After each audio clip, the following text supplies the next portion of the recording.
Hey guys, I feel like it's been a minute since we went into the garden. I also just feel like it's been a minute in general. I know I've put up a couple of videos, but I took a little bit, not of a break, not really intentionally, but I went on vacation and I've gotten pretty busy and whatever, so figured I'd take you on a update tour of the garden, what it's looking like. What's today? Today is June 18th. So it's a June 18th tour. I wish I had some footage of the garden just like a week or so ago because let me put the camera down. So we were getting pretty discouraged and concerned with the state of our garden. We felt like everything had stunted. Some things were turning like yellow. We were like, oh, are we overwatering it, underwatering it, whatever. We went to a local nursery. We were talking to the guy there about it. He was like, bring in a sample of your soil, I'll test it for you, da-da-da. Tested the soil. pH came back perfect, fertility came back perfect. We were very confused. Anyway, long story short, my mother was watching a YouTube video and these people seemed to have like the same issue we did, same story, testing the soil, everything came back fine, whatever. Well, they had done some further research and they were using some like newer compost to them. I don't think it was even like a year old. And from the research they were doing, it was like the compost doesn't give the nutrients, it doesn't fully break down the nutrients that your plants need until like year 2 or 3. So if you have fairly new compost, it's kind of like, it's like bioavailability, right? So you kind of want to get your nutrients as a human when you're like eating whole foods instead of taking supplements because it's just more bioavailable. So if you think about it that way, the nutrients that were bioavailable to the plants, even though the compost, even though the soil testing was saying it has all the nutrients, it wasn't in an available state yet for the plants. So I hope I explained that correctly. Anyway, we fertilized and everything is looking a lot better. It hasn't even been a week, I don't think, since we fertilized, and like the peppers looked stunted and everything. And you might look at them today and think like, oh yeah, the pepper plants are small, but trust me, they've put on some new growth. So let's get to it. All right, so here is the first bed, and these are all of our peppers, cucumbers, and eggplants. So like, I mean, to you, like these pepper plants might look small. You know, we started them. I have a video of like when we started them. I can't quite remember, but it was a while ago. So to you, they might look small for how old they are, but trust me, like with this fertilizer and the fertilizer regimen we're going to be doing, like I'm fully confident that we will be able to bring them back. It is very, very hot today, by the way. We are in the middle of the heat wave, so some of the greens might look a little limp. This whole week, or at least four of the days, is like borderline 100 degrees. So things are getting very hot. These cucumbers, I believe in one of my previous videos I showed us putting out our cucumber plants. Well, we didn't harden them off properly, and there's a lot of lessons to be learned in this first year of gardening. I'm gonna make a whole video at the end of the season of all the lessons we learned, but one of them is like when to plant out your new seedlings. Don't do it in the middle of the day, just don't.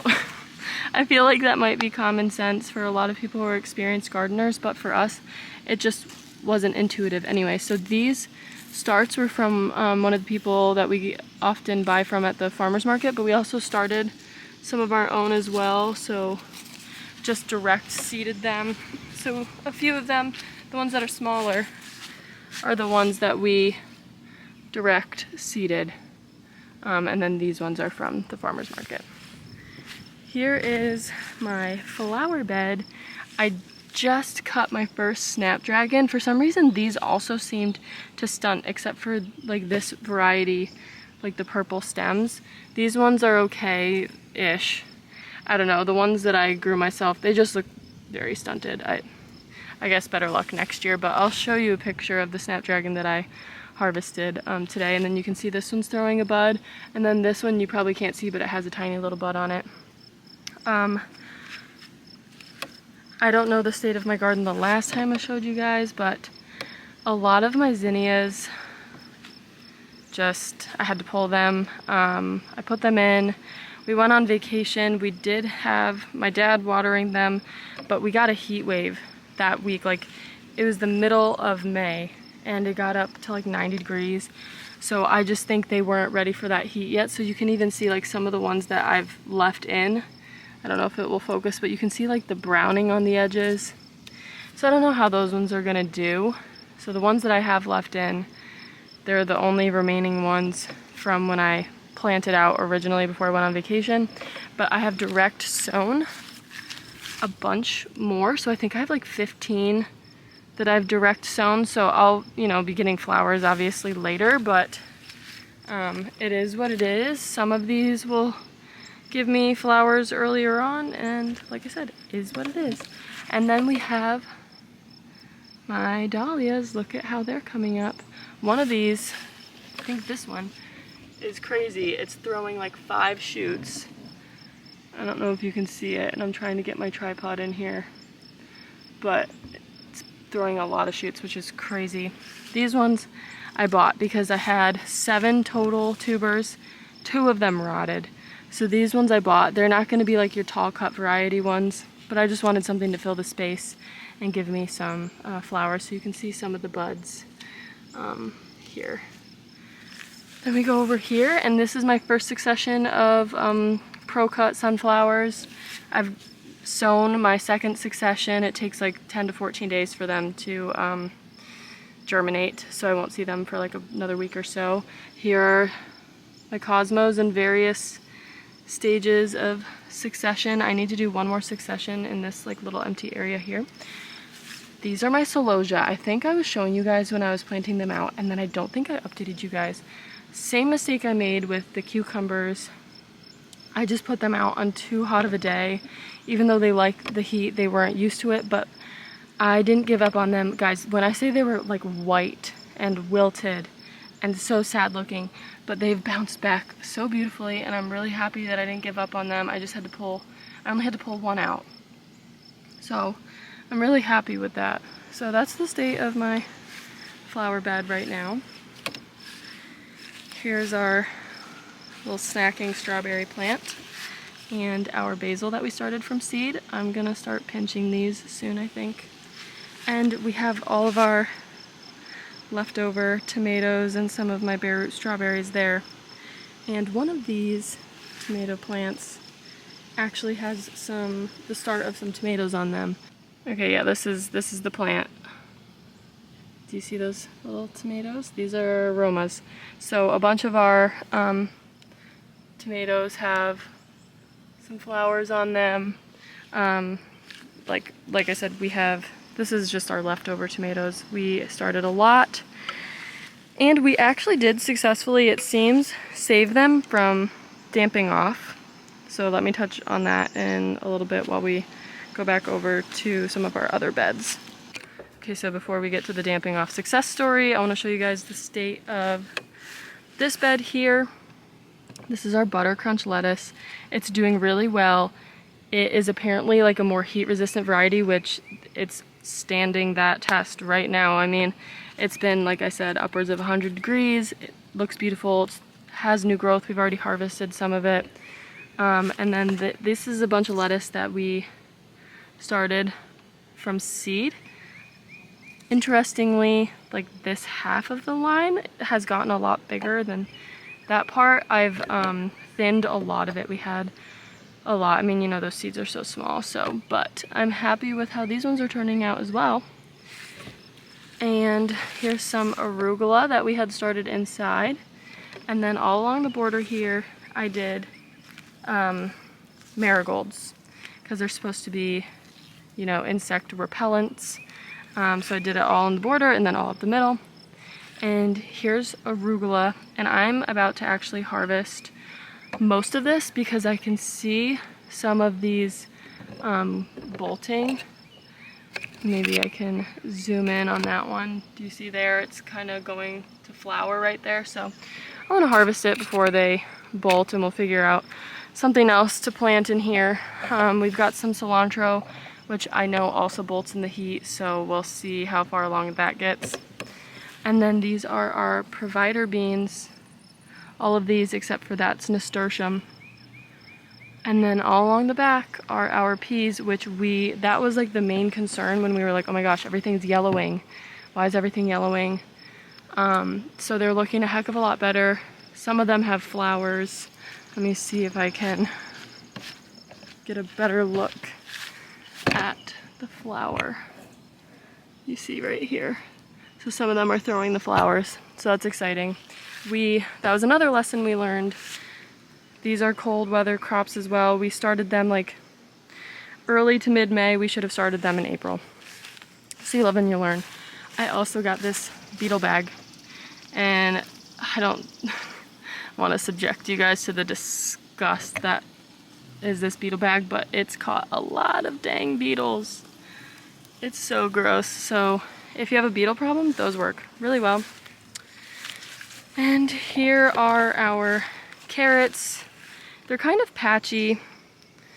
We did our best to start them from seed. I know it's a little tough, so I'm happy with what we did. When it's not as hot, we will put some radishes in here, but it's just way too hot right now. Along the border, I've put nasturtium. And then here are our onions, which we were kind of concerned about. And then I was watching Simple Living Alaska. I don't know if any of you guys watch Simple Living Alaska, but she was talking about how she had never read it before, but she went to a local nursery. She had been growing onions for like years, and the guy at the nursery was telling her that onions love nitrogen. She had never heard that. She hadn't fertilized them for that.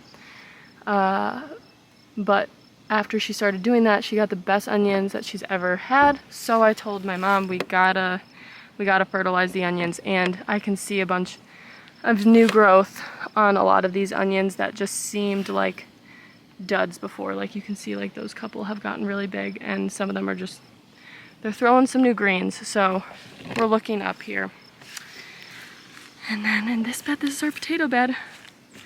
This is our potato bed, and they have started to flower, which apparently means that you are actually getting some potatoes underneath. So now here are the tomatoes. And like I said, I believe that we saved them from damping off. And how did we do that? Well, I don't know, maybe luck played a role, but what I had read, I went online and found like a forum on Reddit. And these people were saying, hey, get them outside, because if you recall in one of my previous videos, I was showing you guys a video of the tomatoes. We still had them inside at the time. And I'll insert that clip again to show you what they looked like when they were damping off. Okay, so we already potted up like the most egregious ones, but I wanted to give you guys an example of what I'm talking about. I think this is considered damping off. Like, see how it gets like skinnier here, and it looks like damaged, and it's like harder than like the rest of it, and it gets thin. I think that's damping off. And this Reddit person said, hey, I saved a lot of my tomatoes last year by just getting them outside, potting them up, covering the damaged damping off area with soil so that the new roots would propagate above your damaged area, and just see how it goes. And a lot of our tomatoes were damping off. I know a couple of them in here were, certainly the ones in the pots over here, because that's why we had put them in the pots.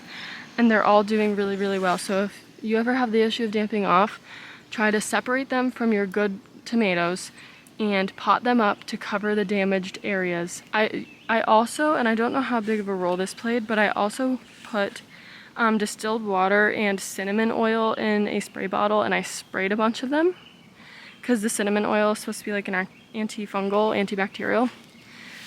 So yeah, these are the tomato plants. And this one, even like a week ago, was looking sad, and now it's like really nice and green. So anyway, that is the garden update. We have a bunch of blueberries coming in. They're starting to change color. You can see there, you can see the change in color. So we're gonna be having a lot of blueberries very, very, very soon. And let me show you one more exciting thing over in the other garden area. So here are my other Floret original zinnias. I actually, if you go back and watch my video of me planting out my flower starts in my raised bed, these were actually the zinnias that I was like, they don't look the best. I'm gonna put them over here and see what happens. And what I think happened was when we were away on vacation, it got really hot, and this bed is mulched and it's got a little bit more shade, and so the heat didn't get to them as much, and them not getting watered or whatever didn't get to them as much, and they retain their moisture, and they're my best looking zinnias. And this is my first Floret original zinnia that I've gotten. This is Dawn Creek Blush, although it looks more like of a peachy tone, but online it does say that, you know, some of the seeds might throw some more peachy color ones. This one started to bud up, but I've heard that you should pinch the first bud, but I needed to let one of them, you know, flower so that I could see what they look like. So this one started to bud up and I pinched it. These are both starting to bud up. So I'm definitely gonna pinch one of them, but I'm just a sucker for the flowers, so you know, I might not pinch all of them. So anyway, that's really exciting, and I have two other Celosias over here that were started later than the ones over there, so that's why they're smaller. And then I've just got some rosemary that's got some crap in it, but it's doing really, really, really well. And some lavender that also is looking happy and smells really good as well. So, and just for the fun of it, oh my gosh, bugs.